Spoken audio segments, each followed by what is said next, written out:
কুল্লু নাফসিন যায়িকাতুল মাউত। আল্লাহ সুবহানাহু ওয়া তাআলা কুরআনুল কারীমের মধ্যে আয়াত নাযিল করিয়া জানাইয়া দিলেন, আল্লাহ সুবহানাহু ওয়া তাআলা বলেন, পৃথিবীর সকল মানুষকে মৃত্যুবরণ করতে হবে। এই মৃত্যু থেকে কেউ বাঁচতে পারবে না। এমন একদিন আসবে যেদিন মালাকুল মউত আজরাইল তোমার ঘরের সামনে উপস্থিত হয়ে যাবে। তোমার কত আশা ছিল, ভরসা ছিল, বিদেশ থেকে বাড়ি করেছো, ঘর করেছো, বাড়িতে আসবে, ঘরের মধ্যে থাকবে, স্ত্রী সন্তানকে নিয়ে তুমি জীবন যাপন করবে। কিন্তু মৃত্যু এমন সময় তোমার কাছে চলে আসবে, একটা সেকেন্ডও তোমাকে দেওয়া হবে না। এই জন্য কবি বলেন, মরণ থেকে যতই পালাও মরণ তোমায় লইবে গিরি,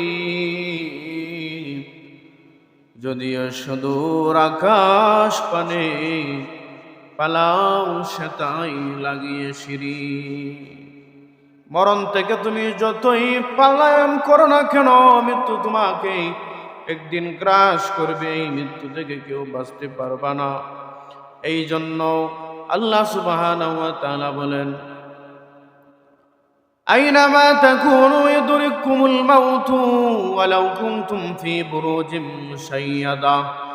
আল্লাহ সুবহানাহু ওয়া তাআলা বলেন, মৃত্যু থেকে তুমি পলায়ন করার জন্য, যদি মৃত্যু থেকে বাঁচার জন্য যদি তুমি পৃথিবীর বড় বড় অট্টালিকা, দালান কোঠা, বড় বড় ঘর বাড়ি, গ্লাস ফিট করা এইরকম বাড়ির মধ্যে তুমি অবস্থান করো, লোহার তৈরি ঘরের মধ্যে অবস্থান করো, 20 তলা, 50 তলা, 100 তলা বিল্ডিং এর উপরে তুমি অবস্থান করো, তারপরেও মালাকুল মউত আজরাইল তোমাকে গ্রাস করবে। সেই মালাকুল মউত আজরাইলের হাত থেকে বাঁচতে পারবা না। এই জন্য আমাদেরকে মৃত্যুর আগে, কবরে যাওয়ার আগে আগেই কবরের সামানা তৈরি করতে হবে। কবি বলেন, ইহা হাম সব মুসাফির হায়, কোই আখির ঠিকানা, কোই আগে রানা হায়, কোই পিছে রানা। ভাইরা আমার, এই দুনিয়া হচ্ছে মুসাফির খানা। আমরা সবাই দুনিয়ার জমিনের মধ্যে এসেছি, সবাই আমরা মুসাফির। একদিন আমাদেরকে পৃথিবীর জমিন থেকে, মুসাফির খানা থেকে বিদায় হয়ে চলে যেতে হবে। আমাদের আসল ঠিকানা হচ্ছে কবর। আমাদের আসল ঠিকানা হচ্ছে কবর। এই কবরের মধ্যে আমাদেরকে অনন্তকালের জন্য থাকতে হবে। আমরা সবাই এই কবরের মধ্যে থাকব। আমাদের আসল ঠিকানা হচ্ছে কবর। এই জন্য বলেন, ইহা হাম সব মুসাফির হায়, কোই আখির ঠিকানা, কোই আগে রানা হায়, কোই পিছে রানা। এই দুনিয়া আমাদের জন্য মুসাফির খানা। দুনিয়ার জমিনের মধ্যে আমরা আছি, আমাদের আসল ঠিকানা হচ্ছে কবর। আমরা কেউ আগে কেউ পরে এই পৃথিবীর জমিন থেকে চলে যাব। আমাদেরকে বিদায় নিয়ে চলে যেতে হবে। এই জন্য মৃত্যুর আগে আমাদেরকে কবরের সামানা তৈরি করতে হবে। যদি আমরা মৃত্যুর আগে কবরের সামানা তৈরি না করতে পারি, তাহলে আমাদের এমন হালত হবে, কবরের মধ্যে যখন যাব তখন আমাদেরকে প্রশ্ন করা হবে। আল্লাহ সুবহানাহু ওয়া তাআলা সম্পর্কে আমাদেরকে জিজ্ঞেস করা হবে। একটা মানুষ যখন মৃত্যুবরণ করে, তখন মৃত হয়ে যায়, তখন আমরা তাড়াতাড়ি দাফন করার জন্য সবাই ব্যস্ত হয়ে যায়। কেউ বাঁশ ঝাড়ের মধ্যে যায় বাঁশ কাটার জন্য, কেউ বাজারে যায় কাফনের কাপড় আনার জন্য, কেউ খবর খনন করার জন্য ব্যস্ত হয়ে যায়, কেউ গরম পানি করার জন্য ব্যস্ত হয়ে যায়। পাড়া প্রতিবেশী সকলে তাড়াতাড়ি দাফন করার জন্য ব্যস্ত হয়ে যায়। মানুষে বলা বলি করতে লাগে, মানুষটা মৃত্যুবরণ করেছে রাত 4টার সময়, তাকে তাড়াতাড়ি দাফন করে কবরের মধ্যে রেখে আসতে হবে। বেশি সময় দেরি করা যাবে না, তাড়াতাড়ি তাকে দাফন করার ব্যবস্থা করা হোক। পাড়া প্রতিবেশী সকল মানুষ তাকে দাফন করার জন্য ব্যস্ত হয়ে যায়, সবাই তাকে কবরের মধ্যে রাখার জন্য ব্যস্ত হয়ে যায়। 2-3 ঘন্টার ব্যবধানে তাকে যখন কবরের মধ্যে রেখে আসা হয়, আত্মীয় স্বজন, পাড়া প্রতিবেশী, ছেলে সন্তান, সকল আদরের মানুষেরা, এই মায়া মোহব্বতের মানুষটাকে যখন কবরের মধ্যে রেখে আসে, তখন কবর থেকে যখন পাড়া প্রতিবেশী চলে আসে, কবরের মধ্যে আল্লাহ সুবহানাহু ওয়া তাআলা 2 জন ফেরেশতা পাঠিয়ে দেন। ফেরেশতারা এসে ওই মাইয়িতকে প্রশ্ন করতে তাকে, মার রাব্বুকা, বলো তো দেখি তোমার রবকে, বলো বলো তোমার রবকে। যদি ওই মানুষটা দুনিয়ার মধ্যে তার কবরের সামানা, দুনিয়ার মধ্যে থেকে কবরের সামানা তৈরি করে যায়, অটোমেটিকলি ভাবে তার জবান দ্বারা জারি হয়ে যাবে, রব্বি আল্লাহ, আমার রব হচ্ছে আল্লাহ।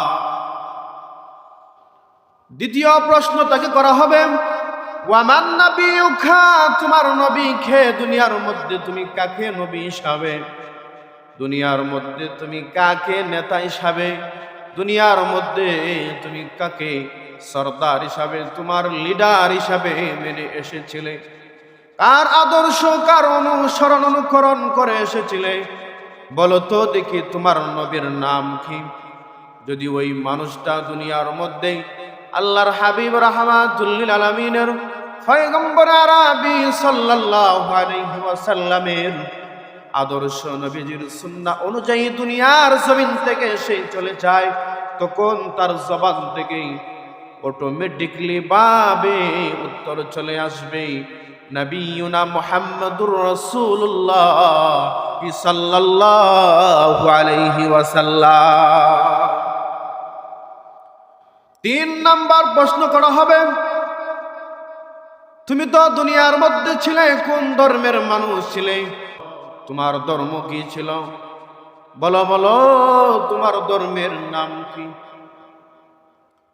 এই পৃথিবীর মধ্যে প্রায় 4000 ধর্মের মানুষ আছে। তুমি মুসলমান ছিলে না খ্রিস্টান ছিলে, বৌদ্ধ ছিলে না নাসারা ছিলে, ইহুদি ছিলে নাকি অন্য ধর্মের মানুষ ছিলে, বলো তোমার ধর্মের নাম কি? যখন তাকে এই প্রশ্ন করা হবে, যদি সেই দুনিয়ার মধ্যে ইসলাম ধর্মের মানুষ হয়ে থাকে, ইসলাম ধর্মের মধ্যে যেই বিধান দেওয়া হয়েছিল সেই বিধান অনুযায়ী সে জীবন যাপন করে চলে, খাঁটি ইমানদার হয়ে পৃথিবীর জমিন থেকে বিদায় হয়, মুমিন হয়ে পৃথিবীর জমিন থেকে চলে যেতে পারে, তখন তার জবান থেকে অটোমেটিকলি ভাবে জবাব চলে আসবে, সে বলতে থাকবে, দিনিয়াল ইসলাম, আমার ধর্মের নাম হচ্ছে ইসলাম। তখন রব্বুল আলামিনের পক্ষ থেকে ওই মাইয়িতের কবরের মধ্যে আওয়াজ দেওয়া হবে, আল্লাহ সুবহানাহু ওয়া তাআলার পক্ষ থেকে আওয়াজ দিয়ে বলা হবে, সাদাকাতা আবদি, আমার এই বান্দাটা সত্য কথা বলেছে, সুতরাং হে কবরের, হে জান্নাতের ফেরেশতারা, আমার বান্দা সত্য কথা বলেছে, সুতরাং আলবিসুহু মিনাল জান্নাহ, তার কবরের মধ্যে, তার শরীরের মধ্যে, তার কবরের মধ্যে জান্নাতের লেবাস, তার কবরের মধ্যে জান্নাতের পোশাক বিছিয়ে দাও, ইফতাহু লাহু বাবান ইলাল জান্নাহ, এবং তার কবরটাকে জান্নাতের সাথে সাদৃশ্য করে দাও। পক্ষান্তরে ওই ব্যক্তি যদি দুনিয়ার জমিনের মধ্যে আমার আল্লাহ সুবহানাহু ওয়া তাআলা তাকে পাঠিয়েছেন আল্লাহর গোলামি করার জন্য, আল্লাহর দাসত্ব করার জন্য, সে আল্লাহ তাআলার হুকুম মানে নাই, আল্লাহ তাআলার নাফরমান বান্দা ছিল, প্রতিদিন তাকে বলা হয়েছে 5 ওয়াক্ত নামাজ আদায় করার জন্য, মুয়াজ্জিন 5 বেলা মসজিদের মাইকে আজান দিয়েছে, হাইয়া আলাস সালাহ, ভাই নামাজের দিকে আসো। হাইয়া আলাল ফালাহ, তোমার মসজিদের মধ্যে আসলে তোমার কল্যাণ হবে। প্রতিদিন 5 বেলা মুয়াজ্জিন নামাজের জন্য ডেকে ডেকে তোমাকে জানিয়ে দিয়েছে নামাজের সময় হয়েছে, তুমি মসজিদে চলে আসো। কিন্তু ওই গোলাম, ওই আল্লাহর বান্দা, সে আল্লাহ তাআলার হুকুম মানে নাই। মুয়াজ্জিনের ডাক শুনেছে, কিন্তু সে দুনিয়ার খাস কর্মের মধ্যে ব্যস্ত ছিল, ক্ষেত কামারির মধ্যে ব্যস্ত ছিল, গাড়ি চালানোর মধ্যে ব্যস্ত ছিল, দুনিয়ার বিভিন্ন পেশার সাথে সে ব্যস্ত ছিল। আল্লাহ তাআলার হুকুম সে মান্য করে নাই।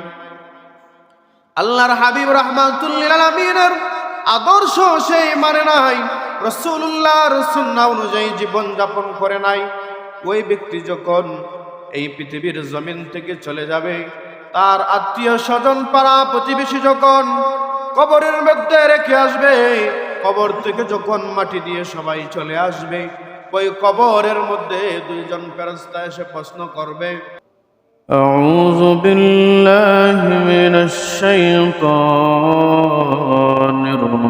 الرجيم. بسم الله الرحمن الرحيم. يا أيها الذين آمنوا اتقوا الله وكونوا مع الصادقين.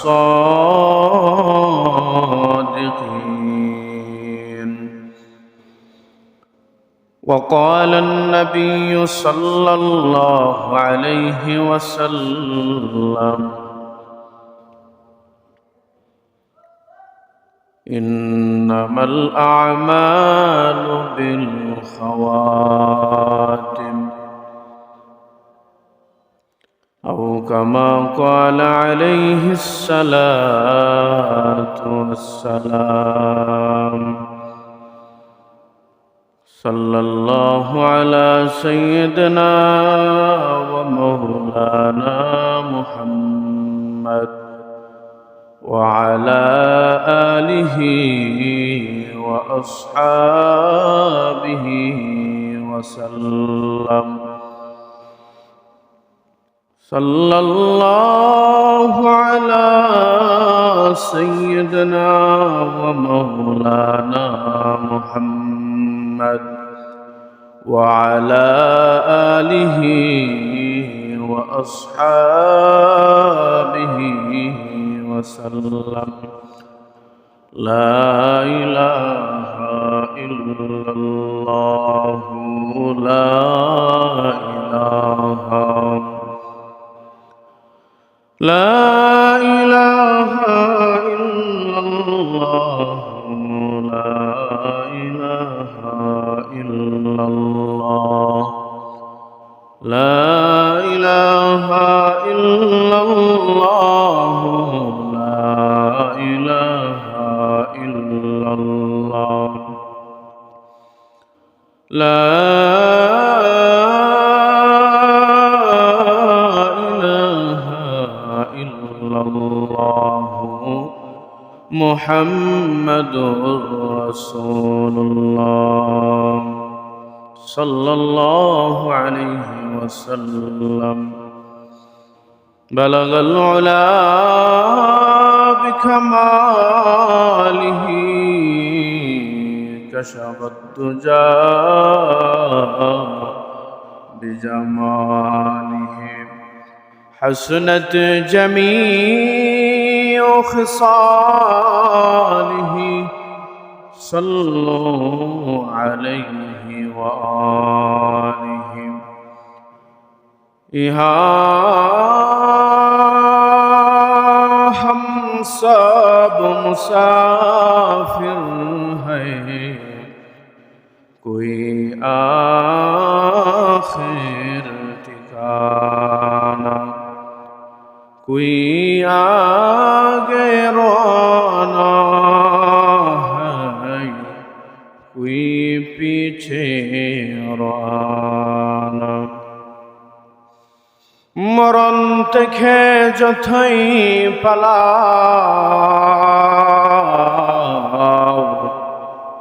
মরণ তোমায় লইবে গিরি।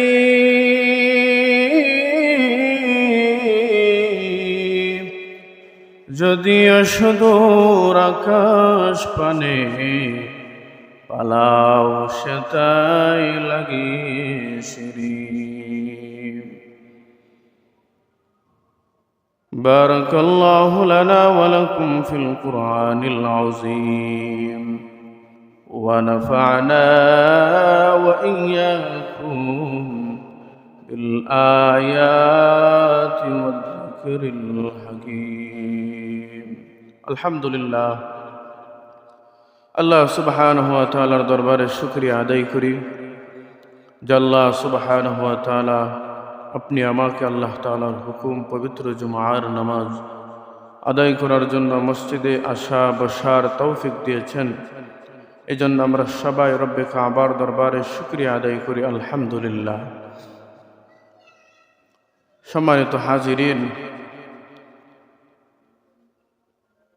আল্লাহ সুবহানাহু ওয়া তাআলা এই দুনিয়ার মধ্যে আমাদেরকে পাঠিয়েছেন আল্লাহ তাআলার গোলামি করার জন্য, ইবাদত করার জন্য, আল্লাহ তাআলার গুণ কীর্তন প্রশংসা করার জন্য। কতদিন পর্যন্ত আমরা আল্লাহ সুবহানাহু ওয়া তাআলার ইবাদত বন্দেগী করব? আল্লাহ সুবহানাহু ওয়া তাআলা বলেন, ওয়া'বুদ রাব্বাকা হাত্তা ইয়াতিয়াকাল ইয়াকিন। মৃত্যুর আগ পর্যন্ত তোমরা আমি আল্লাহর গোলামি করতে হবে। আল্লাহ তাআলা আমাদেরকে হায়াতের জিন্দেগি নির্ধারণ করে দিয়েছেন, একটা সময়সীমা বয়স নির্ধারণ করে দিয়েছেন। আমরা দুনিয়ার মধ্যে এসে বিভিন্ন ধরনের পাপ কর্মের মধ্যে লিপ্ত, নামাজ, রোজা, হজ, যাকাত, ইবাদত, বন্দেগী সব কিছু ভুলে গিয়ে আমরা দুনিয়ার মধ্যে লিপ্ত হয়ে কিভাবে দুনিয়ার টাকা পয়সা, ঘর বাড়ি, সয় সম্পত্তি করা যায় এর মধ্যে আমরা লিপ্ত। অথচ আমাদের আসল ঠিকানা হচ্ছে কবর, সেই কথা আমরা ভুলে গেছি। আমাদের যে মৃত্যুবরণ করতে হবে সেটাও আমরা ভুলে গেছি। সবাই আমরা এই দুনিয়ার জমিন থেকে চলে যাব। আল্লাহ সুবহানাহু ওয়া তাআলা এই জন্য বলেন, কুল্লু নাফসিন যায়িকাতুল মাউত। আল্লাহ সুবহানাহু ওয়া তাআলা কুরআনুল কারীমের মধ্যে আয়াত নাজিল করিয়া জানাইয়া দিলেন, আল্লাহ সুবহানাহু ওয়া তাআলা বলেন, পৃথিবীর সকল মানুষকে মৃত্যুবরণ করতে হবে। এই মৃত্যু থেকে কেউ বাঁচতে পারবে না। এমন একদিন আসবে যেদিন মালাকুল মউত আজরাইল তোমার ঘরের সামনে উপস্থিত হয়ে যাবে।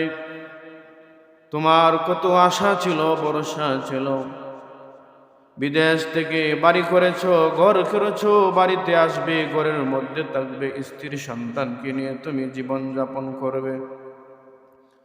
কিন্তু মৃত্যু এমন সময় তোমার কাছে চলে আসবে, একটা সেকেন্ডও তোমাকে দেওয়া হবে না। এই জন্য কবি বলেন, মরণ থেকে যতই পালাও, মরণ তোমায় লইবে গিরি। যদিও সুদূর আকাশ পানে পালাও সেটাই লাগিয়ে সিঁড়ি। মরণ থেকে তুমি যতই পলায়ন করো না কেন, মৃত্যু তোমাকে একদিন গ্রাস করবে। এই মৃত্যু থেকে কেউ বাঁচতে পারবে না। এই জন্য আল্লাহ সুবহানাহু ওয়া তাআলা বলেন, আইনামা তাকুনু ইদরিকুমুল মাউতু ওয়ালাউ কুনতুম ফি বুরুজিম মুশাইয়াদা।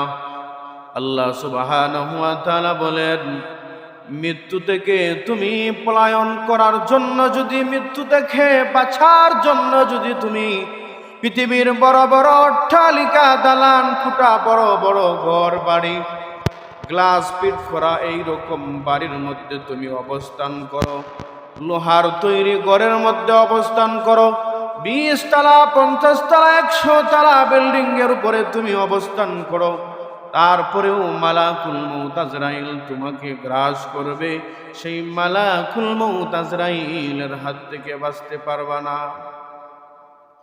এই জন্য আমাদেরকে মৃত্যুর আগে, কবরে যাওয়ার আগে আগেই কবরের সামানা তৈরি করতে হবে। কবি বলেন, ইহা হাম সব মুসাফির হায় কোই আখির ঠিকানা, कोई आगे रवाना है कोई पीछे रवाना। ভাইরা আমার, এই দুনিয়া হচ্ছে মুসাফির খানা। আমরা সবাই দুনিয়ার জমিনের মধ্যে এসেছি, সবাই আমরা মুসাফির। একদিন আমাদেরকে পৃথিবীর জমিন থেকে, এই মুসাফির খানা থেকে বিদায় হয়ে চলে যেতে হবে।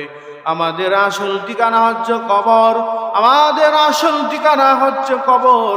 এই কবরের মধ্যে আমাদেরকে অনন্তকালের জন্য থাকতে হবে। আমরা সবাই এই কবরের মধ্যে থাকব।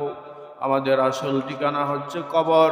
এই জন্য বলেন, ইহা হাম সব মুসাফির হায় কোই আখির ঠিকানা, कोई आगे रवाना है कोई पीछे रवाना।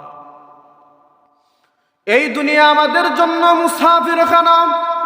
দুনিয়ার জমিনের মধ্যে আমরা আছি, আমাদের আসল ঠিকানা হচ্ছে কবর। আমরা কেউ আগে কেউ পরে এই পৃথিবীর জমিন থেকে চলে যাব, আমাদেরকে বিদায় নিয়ে চলে যেতে হবে।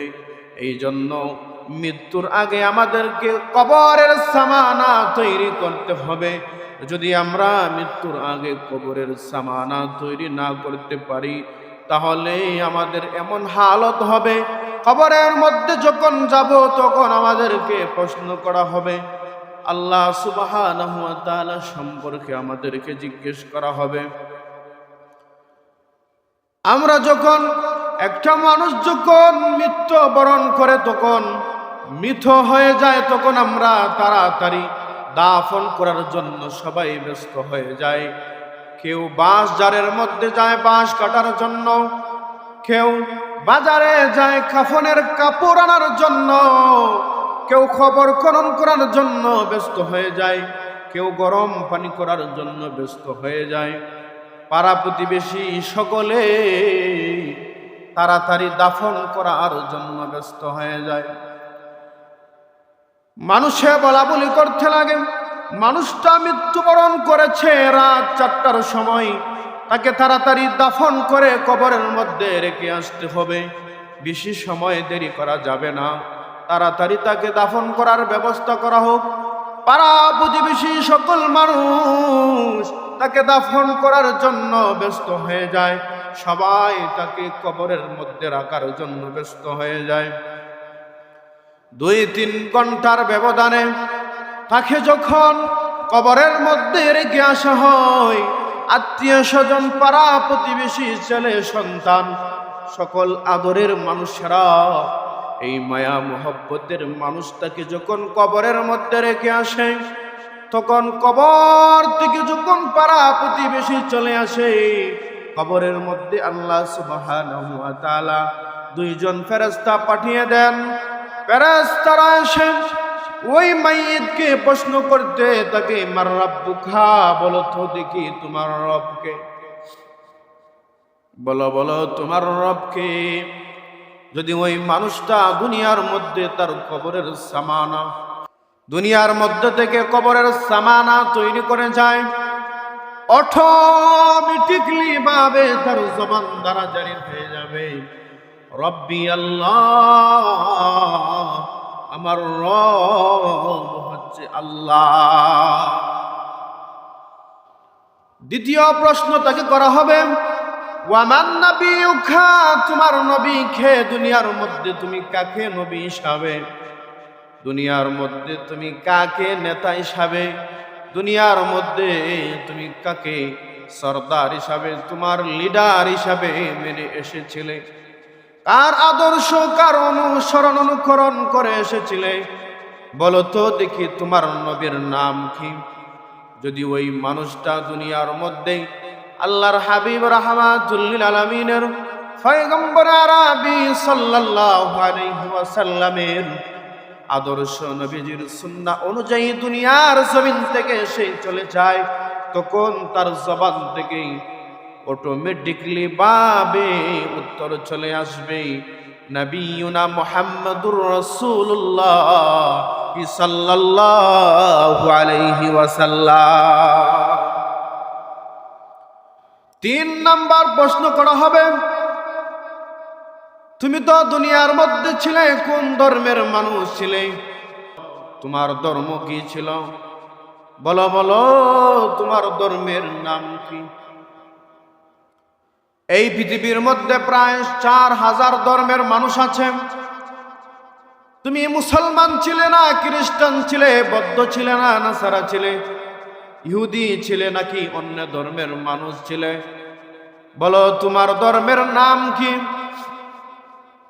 যখন তাকে এই প্রশ্ন করা হবে, যদি সেই দুনিয়ার মধ্যে ইসলাম ধর্মের মানুষ হয়ে থাকে, ইসলাম ধর্মের মধ্যে যেই বিধান দেওয়া হয়েছিল সেই বিধান অনুযায়ী সে জীবন যাপন করে চলে, খাঁটি ইমানদার হয়ে পৃথিবীর জমিন থেকে বিদায় হয়, মুমিন হয়ে পৃথিবীর জমিন থেকে চলে যেতে পারে, তখন তার জবান থেকে অটোমেটিকলি ভাবে জবাব চলে আসবে। সে বলতে থাকবে, দিনিয়াল ইসলাম, আমার ধর্মের নাম হচ্ছে ইসলাম। তখন রব্বুল আলামিনের পক্ষ থেকে ওই মাইয়ের কবরের মধ্যে আওয়াজ দেওয়া হবে। আল্লাহ সুবহানাহু ওয়া তাআলার পক্ষ থেকে আওয়াজ দিয়ে বলা হবে, সাদাকাতা আবদি, আমার এই বান্দাটা সত্য কথা বলেছে, সুতরাং হে কবরের, হে জান্নাতের ফেরেশতারা, আমার বান্দা সত্য কথা বলেছে, সুতরাং আলবিসুহু মিনাল জান্নাহ, তার কবরের মধ্যে, তার শরীরের মধ্যে, তার কবরের মধ্যে জান্নাতের লেবাস, তার কবরের মধ্যে জান্নাতের পোশাক বিছিয়ে দাও, ইফতাহু লাহু বাবান ইলাল জান্নাহ, এবং তার কবরটাকে জান্নাতের সাথে সাদৃশ্য করে দাও। পক্ষান্তরে ওই ব্যক্তি যদি দুনিয়ার জমিনের মধ্যে আমার আল্লাহ সুবহানাহু ওয়া তাআলা তাকে পাঠিয়েছেন আল্লাহর গোলামি করার জন্য, আল্লাহর দাসত্ব করার জন্য, সে আল্লাহ তাআলার হুকুম মানে নাই, আল্লাহ তাআলার নাফরমান বান্দা ছিল। প্রতিদিন তাকে বলা হয়েছে 5 ওয়াক্ত নামাজ আদায় করার জন্য। মুয়াজ্জিন 5 বেলা মসজিদের মাইকে আজান দিয়েছে, হাইয়া আলাস সালাহ, ভাই নামাজের দিকে আসো, হাইয়া আলাল ফালাহ, তোমার মসজিদের মধ্যে আসলে তোমার কল্যাণ হবে। প্রতিদিন 5 বেলা মুয়াজ্জিন নামাজের জন্য ডেকে ডেকে তোমাকে জানিয়ে দিয়েছে নামাজের সময় হয়েছে, তুমি মসজিদে চলে আসো। কিন্তু ওই গোলাম, ওই আল্লাহর বান্দা, সে আল্লাহ তাআলার হুকুম মানে নাই। মুয়াজ্জিনের ডাক শুনেছে, কিন্তু সে দুনিয়ার খাস কর্মের মধ্যে ব্যস্ত ছিল, ক্ষেত কামারের মধ্যে ব্যস্ত ছিল, গাড়ি চালানোর মধ্যে ব্যস্ত ছিল, দুনিয়ার বিভিন্ন পেশার সাথে সে ব্যস্ত ছিল। আল্লাহ তাআলার হুকুম সে মান্য করে নাই। আল্লাহর হাবিব রাহমাতুল লিল আলামিনের আদর্শ সে মানে নাই, রাসূলুল্লাহর সুন্নাহ অনুযায়ী জীবন যাপন করে নাই। ওই ব্যক্তি যখন এই পৃথিবীর জমিন থেকে চলে যাবে, তার আত্মীয় স্বজন পাড়া প্রতিবেশী যখন কবরের মধ্যে রেখে আসবে, কবর থেকে যখন মাটি দিয়ে সবাই চলে আসবে, ওই কবরের মধ্যে 2 জন ফেরেশতা এসে প্রশ্ন করবে। 1 নাম্বার প্রশ্ন হলো, মার রাব্বুকা, হে আল্লাহর বান্দা, বলো তো দেখি তোমার রব কে ছিল? তুমি কার ইবাদত বন্দেগী করে এসেছো?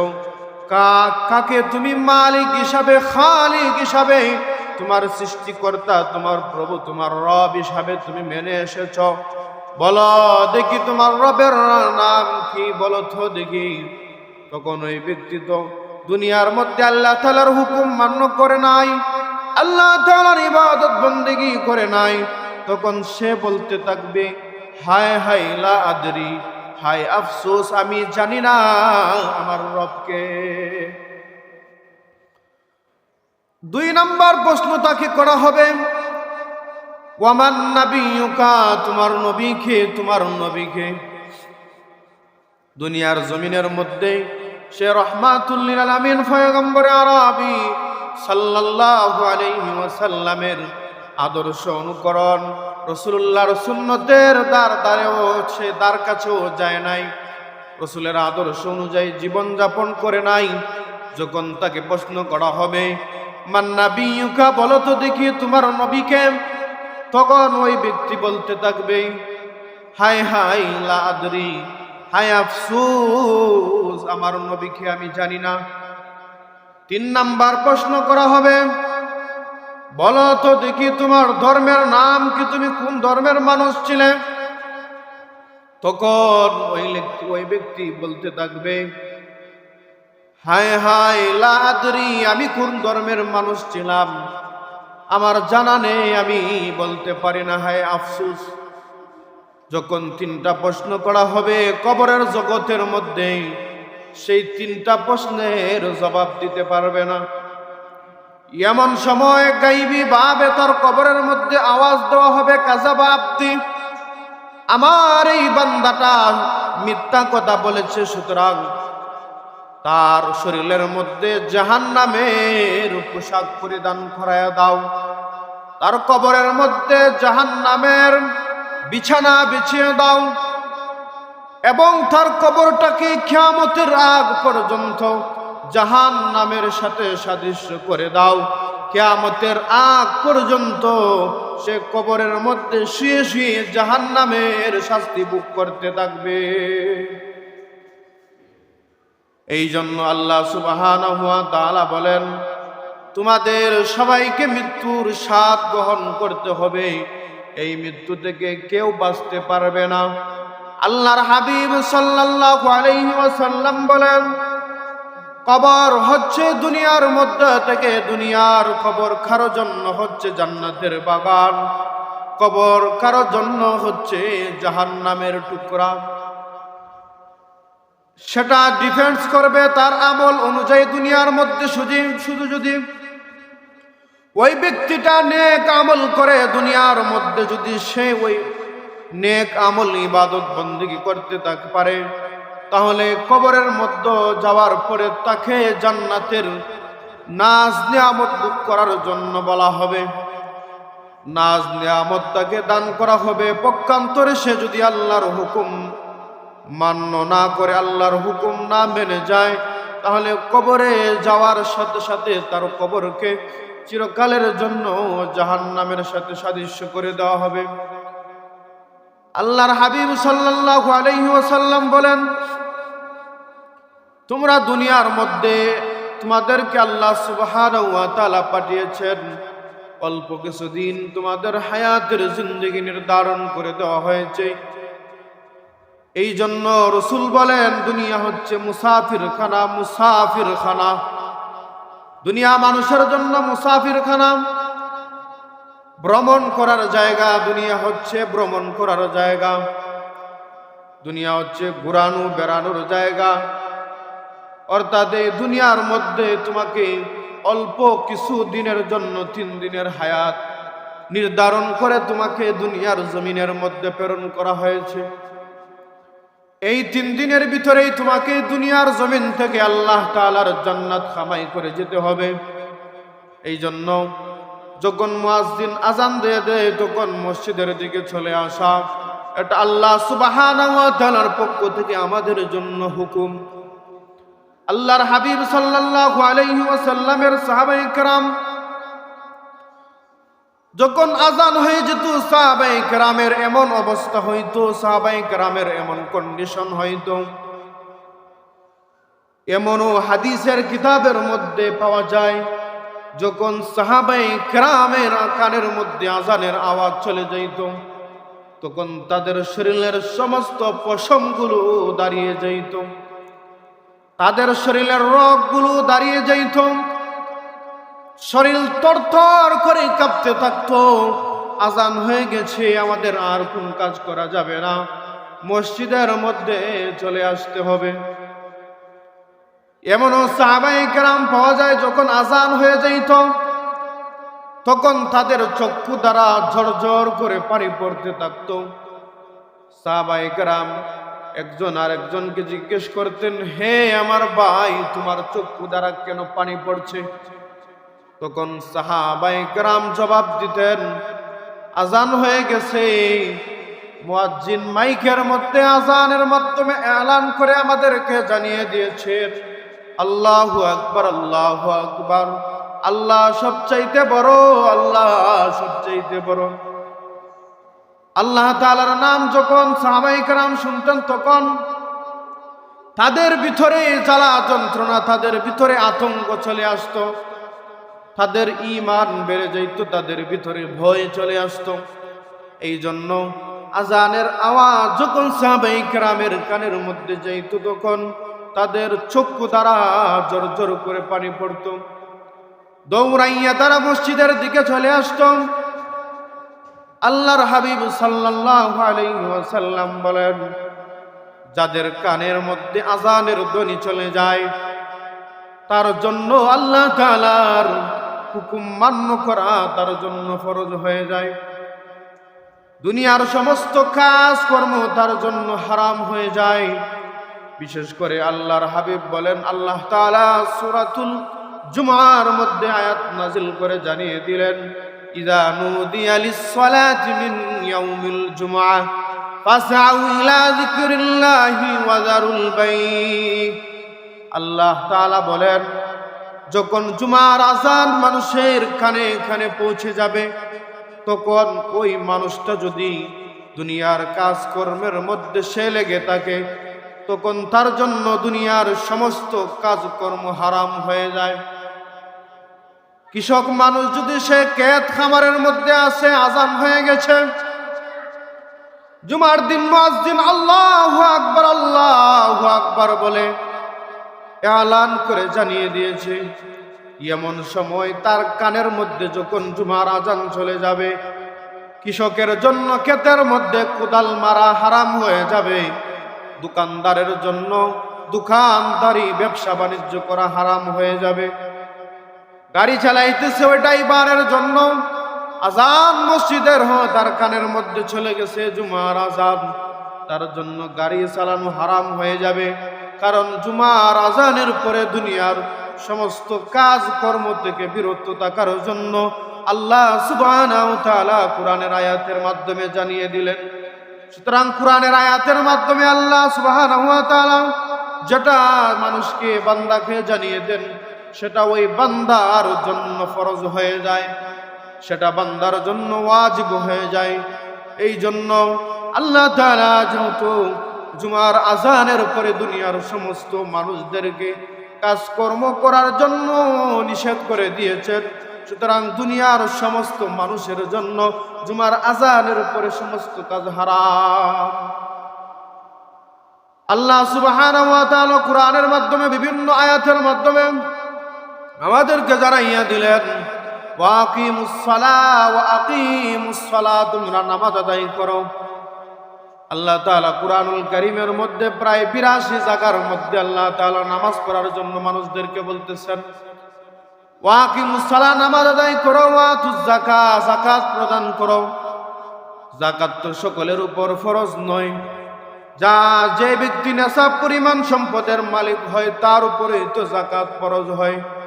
কিন্তু নামাজ তো দুনিয়ার সমস্ত মানুষের উপর ফরজ, সমস্ত নারী এবং পুরুষের জন্য ৫ ওয়াক্ত নামাজ আল্লাহ তাআলার পক্ষ থেকে ফরজ। একটা মানুষ যখন বালেগ হয়ে যায়, ওই বালেগ হয়ে যাওয়ার পর থেকে মৃত্যুর আগ পর্যন্ত তার জন্য নামাজ ফরজ। যদিও কিছু কারণবশত নামাজ তার উপর থেকে রহিত হয়ে যায়, কিন্তু তারপরেও এই অজর এবং কারণ যখন তার থেকে চলে যাবে, তখন তার উপরে নামাজ ফরজ।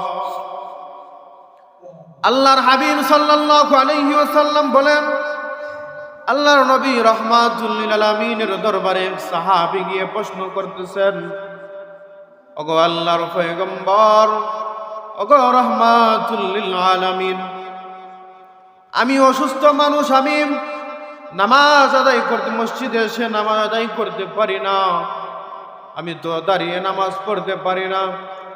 আল্লাহর হাবিব বলেন, হে আমার সাহাবী, তুমি দাঁড়িয়ে নামাজ পড়তে পারো না, তাহলে কি হয়েছে?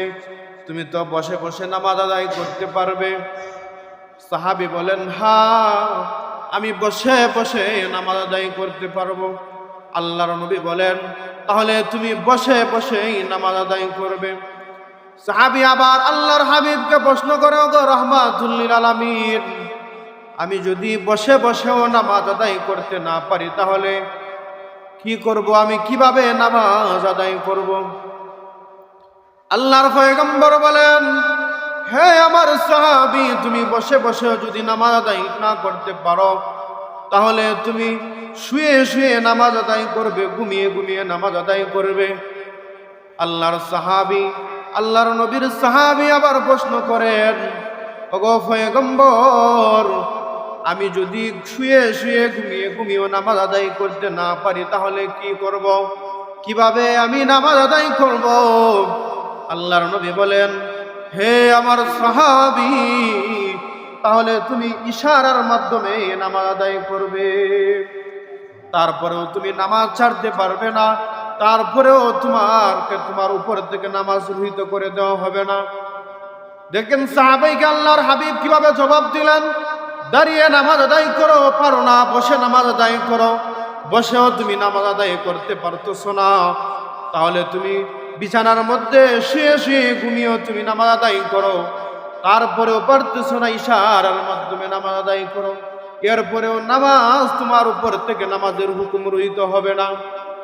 সাহাবায়ে কেরাম এমন আল্লাহর রাসূল করিম সাল্লাল্লাহু আলাইহি ওয়াসাল্লামের জামানার মধ্যে একজন সাহাবী ছিলেন, তার দুই চোখ ছিল না, অন্ধ সাহাবী ছিলেন। কিন্তু সেই অন্ধ সাহাবী, তার বাড়ি অনেক দূরে, সে মসজিদে আসার জন্য মসজিদ থেকে বাড়ি পর্যন্ত একটা রশি টানিয়েছে। প্রতিদিন যখন 5 ওয়াক্ত নামাজের আজান হয়ে যায় তখন ওই সাহাবী অন্ধ মানুষ রাস্তা দেখে না, সে রশি ধরে ধরে মসজিদের মধ্যে চলে আসে। তারপরে ওই সাহাবী নামাজ ত্যাগ করে নাই। অথচ আমরা সুস্থ সবল মানুষ, আমরা চক্ষু দ্বারা সব কিছু দেখতেছি, খাইতেছি, ঘুরতেছি, ফিরতেছি, দুনিয়ার সমস্ত কাজকর্ম করতেছি, দুনিয়ার কোনো কাজকর্ম আমাদের থেকে বেকার হচ্ছে না, দুনিয়ার সব কিছু আমরা করতে পারতেছি, কিন্তু মসজিদের মধ্যে নামাজের মধ্যে আসতে পারি নাই। আমাদেরকে যদি বলা হয় মসজিদের মধ্যে এসে নামাজ আদায় করার জন্য, আমরা বিভিন্ন অজর দেখাই যে আমাদের কাজকর্ম, ব্যবসা বাণিজ্য আছে, আমার হিসাবিতে আমি মিলাইতে পারি না কোন সময় নামাজ পড়ব। আমি গাড়ি চালাই, গাড়ি চালানোর তো সময় পাই না, সারাদিন গাড়ি চালাইতে হয়, কোন সময় আমি নামাজ আদায় করব। ক্ষেত কামারের মধ্যে কাজ করি, ক্ষেতের কাজ যদি আমি শেষ করতে পারি না, কোন সময় আমি নামাজ আদায় করব। আমি চাকরি করি, সারাদিন আমি চাকরি করি, নামাজ পড়ার আমার সময় নাই। আল্লাহ বলেন কিয়ামতের ময়দানে আল্লাহ সুবহানাহু ওয়া তাআলা, আল্লাহর হাবিব বলেন, আউয়ালু মা ইউহাসাবু বিহিল আবদু ইয়াউমাল কিয়ামাতিস সালাম। আল্লাহর পয়গম্বর বলেন, হে উম্মতেরা আমার, কিয়ামতের ময়দানে সর্বপ্রথম সমস্ত মানুষের নামাজের হিসাব নেওয়া হবে। বলা হবে, তোমাকে তো 5 ওয়াক্ত নামাজ তোমাকে প্রতিদিন দেওয়া হয়েছিল, তুমি নামাজ আদায় করেছি কিনা আমাকে হিসাব দাও। তোমাকে আমি 70 বছরের হায়াতের জিন্দেগি দিয়েছিলাম, 100 বছরের হায়াত দিয়েছিলাম, 12, 13, 15 বছর পর থেকে তোমার উপরে নামাজ ফরজ করে দেওয়া হয়েছিল, বালেগ হওয়ার পর থেকে তোমার উপর নামাজ ফরজ করে দেওয়া হয়েছিল, মৃত্যুর আগ পর্যন্ত তোমাকে যে আমি এত সময় দিলাম। আর আমি কুরআনুল কারীমের মধ্যে, কুরআনের জায়গায় জায়গায় আমি আয়াত নাজিল করে আকিমুস সালাহ, নামাজ আদায় করো, নামাজ আদায় করো বলা হয়েছিল। ওয়াজ মাহফিলের মধ্যে তুমি শুনেছ, ওয়াজ করে করে হুজুরেরা তোমাদেরকে বুঝাইছে নামাজ আদায় করার জন্য।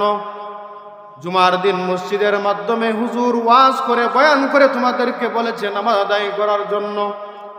তাবলীগের বাইরা তোমার কাছে গিয়ে গিয়ে হাতে ধরে পায়ে ধরে বলেছে ভাই নামাজের জন্য, নামাজ পড়েন নামাজ পড়েন। এইভাবে তো আল্লাহ সুবহানাহু ওয়া তাআলা বলবেন আমি তোমার কাছে তোমাকে নামাজ পড়ার জন্য বলা হয়েছিল, কিন্তু তুমি নামাজ আদায় করছো কিনা আমাকে বলো, নামাজ কিভাবে তুমি পড়ছো কিনা আমাকে হিসাব দাও। 70 বছরের মধ্যে কত ওয়াক্ত নামাজ পড়েছো, কত ওয়াক্ত নামাজ পড়ো নাই, এই হিসাবটা তুমি আমাকে দাও। এই হিসাবটা যতক্ষণ না পর্যন্ত দিতে পারবেন কিয়ামতের ময়দানে সামনের দিকে এক পাও বাড়ানো যাবে না। এই জন্য আল্লাহর নবী বলেন আউয়ালু মা ইউহাসাবু বিহিল আবদু ইয়াউমাল কিয়ামাতিস সালাহ, কিয়ামতের দিন সর্বপ্রথম বান্দার নামাজের হিসাব নেওয়া হবে। সুতরাং কিয়ামতের ময়দানে আমরা যদি নামাজের হিসাব আমরা সঠিকভাবে রব্বুল আলামিনের কাছে দিতে চাই, তাহলে 5 ওয়াক্ত নামাজ মসজিদে এসে আদায় করতে হবে। 5 ওয়াক্ত নামাজ মসজিদের মধ্যে এসে আদায় করতে হবে। যদি 5 ওয়াক্ত নামাজ আমরা না আদায় করি, তাহলে কিয়ামতের ময়দানে আমাদের প্রথম স্টেপ, আমাদেরকে যখন সর্বপ্রথম বলা হবে নামাজ পড়ছো কিনা, আমরা তো নামাজ পড়ি না, বলবো নামাজ পড়ছি না। আল্লাহ বলবেন তুমি প্রথম পরীক্ষার মধ্যে ফেল, তুমি উত্তর দিতে পারো নাই, সুতরাং তোমার ঠিকানা হচ্ছে জাহান্নাম, তুমি জাহান্নামের মধ্যে চলে যাও। আর হিসাব নিকাশের আর কোনো প্রয়োজন হবে না, আর তোমাকে জিজ্ঞেস করা হবে না তুমি অন্য কোনো কাজ করছো কিনা, কারণ তুমি প্রথম প্রশ্নের উত্তর দিতে পারো না। আল্লাহ তাআলা আমাদের বাংলা ভাষায় বলে ভাত যখন আমরা রান্না করে মা বোনেরা তখন বাতের একটার মধ্যে টিপা দিলে বোঝা যায় যে বাতের সমস্ত বাতের কি হালত। ঠিক তদ্রূপভাবে আল্লাহ তাআলা কিয়ামতের দিন বলবেন তুমি নামাজ পড়ছো কিনা, সর্বপ্রথম যে হিসাব নেওয়া হবে হিসাব দিতে পারবো না। এই সর্বপ্রথম আমাদের জবাব যখন দিতে পারবো না, তখন এই একটা প্রশ্নে আমাদের জাহান্নামের জন্য যথেষ্ট হয়ে যাবে, সমস্ত মানুষ জাহান্নামে চলে যাবে নামাজ না পড়ার কারণে। আল্লাহর হাবিব সাল্লাল্লাহু আলাইহি ওয়াসাল্লাম হাদিসের মাধ্যমে, আরো বিভিন্ন হাদিসের মাধ্যমে আল্লাহ রাসূল মানুষদেরকে ধমকি দিয়েছেন। এক হাদিসের মধ্যে পাওয়া যায় আল্লাহর হাবিব সাল্লাল্লাহু আলাইহি ওয়াসাল্লাম বলতেছেন, যখন মসজিদের মধ্যে মুয়াজ্জিন আজান দিয়ে দেয় আর মানুষেরা নামাজ না পড়ে তারা ঘরের মধ্যে বসে থাকে, ঘরের মধ্যে তারা থাকে, দোকানপাটের মধ্যে থাকে, আল্লাহর হাবিব বলেন ওই রসুলের জমানায় রসুল বলতেছেন আমার ইচ্ছা হয় আমি লাকড়ি এবং আগুন নিয়ে তাদের ঘর বাড়ি গিয়ে জ্বালিয়ে দেই, কেন তারা নামাজের মধ্যে আসে না, তারা ঘর বাড়ির মধ্যে থাকার কোনো অধিকার নাই, কারণ সেই ব্যক্তি নামাজ আদায় করতেছে না। এইরকম ভাবে রসুল হাদিসের মাধ্যমে ধমকি দিয়েছেন। সুতরাং আমাদেরকে 5 ওয়াক্ত নামাজ আদায় করা দরকার কিনা? দরকার আছে না? 5 ওয়াক্ত নামাজ আমাদেরকে আদায় করতে হবে। মসজিদ প্রত্যেক এলাকায় এলাকায়, পাড়ায় পাড়ায়, এক একটা এলাকার মধ্যে 3টা 5টা 6টা মসজিদ, কিন্তু মুসল্লি হচ্ছে 3 জন আর 2 জন। অথচ প্রত্যেকটা মুসলমান পুরুষের জন্য মসজিদে এসে নামাজ আদায় করা ফরজ, প্রত্যেকটা মা বোনদের জন্য মসজিদের ঘরের মধ্যে নামাজ আদায় করা ফরজ। অথচ আমরা কত সময় আমরা নষ্ট করতেছি। এই জন্য সময়কে কদর করেন, আল্লাহ তাআলাকে ভয় করেন। ইয়া আইয়ুহাল্লাযীনা আমানুত্তাকুল্লাহ, আল্লাহকে ভয় করেন, ভয় করে আল্লাহ তাআলার হুকুম মান্য করে জীবনটাকে আল্লাহর রাসূল করিম সাল্লাল্লাহু আলাইহি সাল্লামের আদর্শে, আল্লাহ তাআলার হুকুমে আপনি আল্লাহ তাআলার সুন্নাহ অনুযায়ী জীবনকে রঙ্গিত করেন, জীবনকে রাগান, জীবন সুন্দর হয়ে যাবে, জীবনের অভাব অনটন দূর হয়ে যাবে, জীবন সাফল্যময় হয়ে যাবে। আল্লাহ তাআলা যেন আমাদেরকে আল্লাহ সুবহানাহু ওয়া তাআলার হুকুম মান্য করে জীবন যাপন করে কবরের মধ্যে যাওয়ার তৌফিক দান করেন। সবাই বলেন আমিন।